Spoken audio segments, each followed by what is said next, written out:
शुरू करते हैं।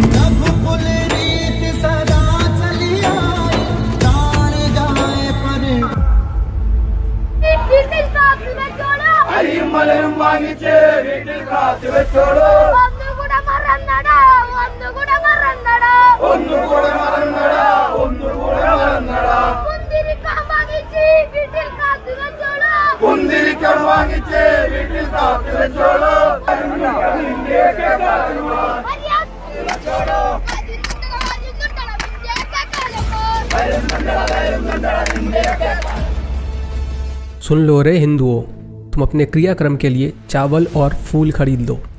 ओहो, एक चीज़ तो मैं भूल ही गया, जितने भी ईसाई हैं तुम सब भी अपने लास्ट राइट के लिए अगरबत्ती खरीद लो, क्योंकि यहाँ आ गए हैं तुम्हारे टुकड़े करने वाले। अगर यहाँ रहना है तो शांति से रहो, आज़ादी कैसे लेना है हम जानते हैं। तुम्हारे हत्यारे आ गए हैं, अगर रहना है तो शांति से रहो। अगर शांति से नहीं रहे तो हम जानते हैं कि हम क्या कर सकते हैं। हम राम मंदिर में घुस के फिर से अल्लाह की इबादत करेंगे इंशाअल्लाह। इंशाअल्लाह अपने आप को याद कर लो संगियों, ना हम पाकिस्तान जाएंगे ना हम बांग्लादेश जाएंगे तो सिर्फ 6 फीट मिट्टी के अंदर। अरे ओ संगियों सुन लो, जाने से पहले तुम सबको भी लेकर जाएंगे। यही मतलब है ना। अरे यार, मोदी योगी तो 2014 में आए हैं। 6 दिसंबर को कहां थे मोदी और कहां थे योगी? बाल बराबर हिंदू का सर फिरा था और 6 दिसंबर की घटना सबको याद है। इस तरह हिंदुओं का सर ना फिरा। और ये मत सोच कि जज्बा और दम तेरे ही अंदर है, ये मत सोच। मुसलमान को तो आज एयर कंडीशन तबाह करना पड़ता है। हिंदू जवान, छोटा, बूढ़ा, औरत, मर्द 20 किलोमीटर की अमरनाथ की यात्रा करते हैं, ना पानी से डरते हैं, ना बर्फ से डरते हैं, ना आतंकवादियों की गोलियों से डरते हैं। तो ये मत सोच कि जज्बा सिर्फ तुम्हारे अंदर है। 2014 का क्या रोना रहता है? 2004 में तुम परेशान थे, 1994 में तुम परेशान थे, 1984 में तुम परेशान थे, 1974 में तुम परेशान थे, 1964 में तुम परेशान थे, 1954 में तुम परेशान थे, 1944 में तुम परेशान थे, 1934 में तुम परेशान थे। तुम्हारी परेशानी कभी कम ना होगी। और तुम हिंदुस्तान में भी परेशान थे, तुम अमेरिका में भी परेशान हो, तुम ऑस्ट्रेलिया में भी परेशान हो, तुम फिलीपींस में भी परेशान। हम हिंदू सनातनियों की सबसे बड़ी दुविधा यही है कि हम भूल चुके हैं कि श्री हनुमान जी के कहने के इशारे पर हमें चलना था। जिन मोही मारा ते मैं मारू। लेकिन श्री हनुमान जी को भुलाकर हमने इतिहास के कुछ ऐसे बुजदिल और कुछ ऐसे लोगों के विचारों अपने अंदर लिए आए जिन्होंने कहा कि कोई एक गाल पर थप्पड़ मारे तो दूसरा गाल आगे कर देना चाहिए। और फिर क्या था, सनातनी अपनी वीरता को भूलकर कायरता को आलिंगन लगाने चले गए। बस वहीं से आपकी बर्बादी का आरंभ हो गया। अगर अपने अस्तित्व को बचाना है तो श्री हनुमान के कहे मार्ग पर चलना ही एकमात्र उपाय है। ये मद्रसा शब्द ही विलुप्त हो जाना चाहिए। जब तक ये मद्रसा दिमाग में घूमते रहेगा तब तक बच्चा को भी डॉक्टर इंजीनियर नहीं बन सकता है। अगर बच्चा को आप स्कूल में जाने का समय आप पूछ लेता है कि बेटा तुम मद्रसा जा रहा है, तुम जुनाब बनेगा, इस रास्ते से तुम डॉक्टर नहीं बनेगा, तो कोई बच्चा मद्रसा नहीं जाएगा। मद्रसा में तो दाखिल किया जाता है वायलेटिंग ह्यूमन राइट्स, किसलिए वो रास्ता बंद हो जाता है। तो आप जरूर कुरान पढ़ाइए, उसमें कोई प्रॉब्लम नहीं है, लेकिन सबसे ज्यादा पढ़ाइए साइंस, मैथ्स, बायोलॉजी, बोटानी, जियोलॉजी।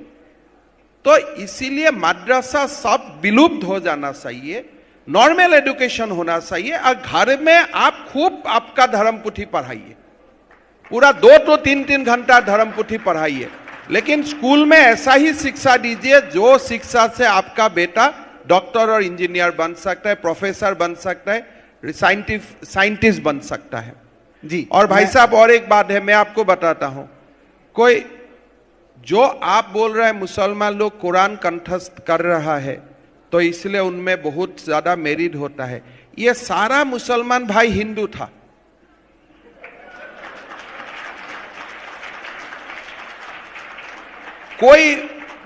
कोई एज ए मुसलमान ये धरती में नहीं आया, भारत का धरती में सब हिंदू ही था। तो आई विल गिव क्रेडिट, अगर कोई मुसलमान बच्चा बहुत ज्यादा मेरिटेरियस है, I will also give a part of credit to his Hindu past. आपको अच्छी लगी तो ऐसे थोड़ा मार दीजिए हाथ, आप थोड़ा सा मार दीजिए, एक बार मार। और 400 साल से उस वजू को, उस फवारे को कुछ नुकसान नहीं हुआ।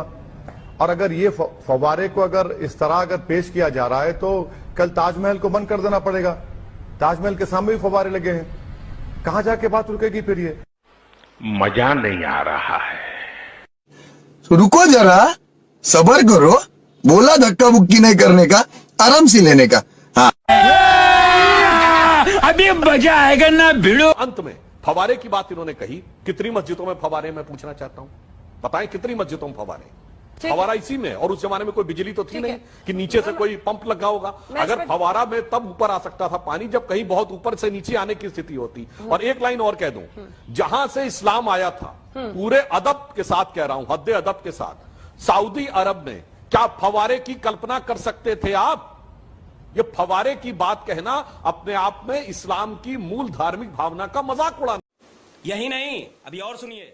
देखिए, ये जो शिवलिंग को फव्वारा कहते हैं ना, मैं इनसे कहूंगा, एक व्यक्ति से पूछा गया क्या आपने फव्वारे को चलते देखा है? कहते नहीं देखा है। तो ये वही लोग हैं जो कहते हैं सूरज दलदल में डूब जाता है, जो कहते हैं धरती चपटी है। अब इनको आप नहीं समझा सकते, ना हम लोग समय नष्ट करेंगे। फैसला आ जाने दीजिए, दूध का दूध, पानी का पानी हो जाएगा। पूछा गया था x² / YZ। तो ऐसे सवालों को करने के लिए देखिए, एक तो बेसिक ट्रिक है, एक तो लाइक और शेयर ठोक दीजिए, महाकाल का दबा के लाइक और शेयर ठोक दीजिए। पूरा साल